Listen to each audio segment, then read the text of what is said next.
හරි මම මේ තාම කල්පනා කරනවා කවුරුත් ඇයි මට කිව්වේ නැත්තේ කියලා බාටෙන්ඩින් කියන්නේ මෙච්චර කොම්ප්ලිකේටඩ් සබ්ජෙක්ට් එකක් කියලා. I mean සාමාන්‍යයෙන් අපි හිතාගෙන ඉන්නේ බාටෙන්ඩර් කෙනෙක් කියලා කිව්වම බා එකක් පිටිපස්සේ ඉන්න බා කවුන්ටර් එකෙන් එහා පැත්තේ ඉන්න අපි කැමති ඩ්‍රින්ක් එක හදලා දෙන කෙනා කියලානේ. That's it done boom. ඒ වුණාට බාටෙන්ඩින් කියන එක ඇතුලේ ඊට වඩා සෑහෙන ගොඩක් දේවල් තියෙනවා කියලා අපි ඉගෙන ගන්නවා. අපි ඇත්තටම ඇවිල්ලා වැඩ කරද්දී. ඒ කියන්නේ අපි මුලින්ම හිතාගෙන ඉන්නවා මෙහෙම වෙන්නේ නැති අපි අර මූවිස් වල ෆිල්ම්ස් වල එහෙම දකින විදිහට බාටෙන්ඩර් කියන්නේ එක්ක බෝතලයක් උඩ දාලා මෙහෙම ලස්සනට ඩ්‍රින්ක් එක දෙන කෙනා කියලා තමයි දැන් අපි හිතාගෙන ඉන්නේ.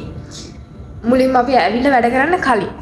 ඒ වුණාට අපි වැඩ කරන්න පටන් ගන්නකොට තමයි තේරෙන්නේ බාටෙන්ඩර් කෙනෙක් කියන්නේ බාටෙන්ඩින් කියලා කියන්නේ ඒක විතරක් නෙමෙයි කියලා. ඒක එක පාර්ට් එකක් විතරයි කියලා. සාමාන්‍යයෙන් ඔයා බාටෙන්ඩර් කෙනෙක් නම් ඔයාට හොඳ නොලෙජ් එකක් තියෙන්න ඕනේ ස්පිරිට්ස් ගැන.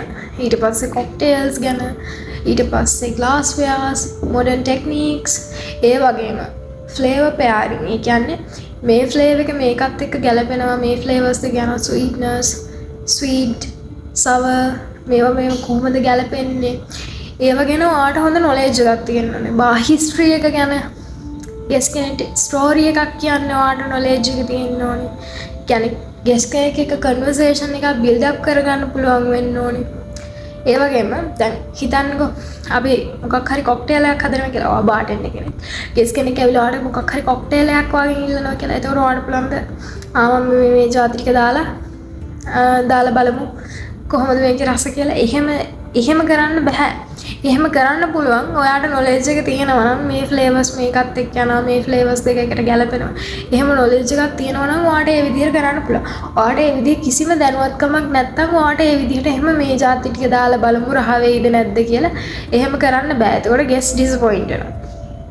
එතකොට ඒ ඔක්කොමත් එක්ක ඔයාට පැත්තකින් ඉන්නවා කොච්චර බිසි දවසක වුණත් කොච්චර ප්‍රෙෂර් දවසක වුණත් ඔයාට බලන්න ගෙස්ලා ටිකක් ඉන්නවා.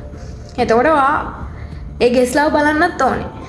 එතකොට ඔක්කොම තියාගෙන කොච්චර ප්‍රෙෂර් එකක වුණත් ඔයා everything is okay වගේ හොඳට hina වෙලා ඉන්නත් ඕනේ. එතකොට බාටෙන්ඩර් කෙනෙක් කියලා කියන්නේ නිකන් බා එකක පිටිපස්සෙන් නම් ඩ්‍රින්ක් එකක් හදලා දෙන කෙනා විතරක් නෙමෙයි. ඔයා බේසිකලි ඔයා එක පාර්ට් එකක් විතරක් බාටෙන්ඩර් කෙනෙක්. ඊටු පාර්ට් එක හොස්ට් කෙනෙක්. ඊට පස්සේ සමහර වෙලාවට ඔයාලට සිද්ධ වෙනවා හොඳ ලිස්නර් කෙනෙක් වෙන්න. මොකද සමහර ගෙස්ලා ඉන්නවා ස්පෙෂලි බා කවුන්ටර් එකකින් ඇවිල්ලා ඉඳ ගන්න ගෙස්ලා එයාලා සමහර ගෙස්ලා එයාලගේ මුළු ලයිව් ස්ටෝරි එකම කියනවා. එතකොට අපිට සමහර වෙලාවට තෙරපිස්ට්ලා වෙන්නත් සිද්ධ වෙනවා. එතකොට ඒ නිසා බාටෙන්ඩර් කෙනෙක් කියන කෙනා අර අපි හිතන විදිහ කෙනා නෙමෙයි ඇත්තට. අපි අර ෆිල්ම්ස් වලින් දකින කෙනා නෙමෙයි. මූවිස් වලින් දකින කෙනා නෙමෙයි. ඇත්තටම මේක ඇතුළට ඇවිල්ලා වැඩ කරලා බා එකක් ඇතුළට ඇවිල්ලා වැඩ කරලා බලද්දි තමයි ඒක තේරෙන්නේ. කියන්නේ බා එකක් ඇතුළට ඇවිල්ලා වැඩ කරලා ඒක ඉගෙන ගන්න තේරෙනවා. අපි ඒ කියන්නේ ජීවිතේටවත් හිතපු නැති තරම් මේක ඒ කියන්නේ හරිම කොම්ප්ලිකේටඩ් කියනකටත් වඩා මේක ටිකක් අපි හිතනවටත් වඩා සෑහෙන වෙනස් කියලා.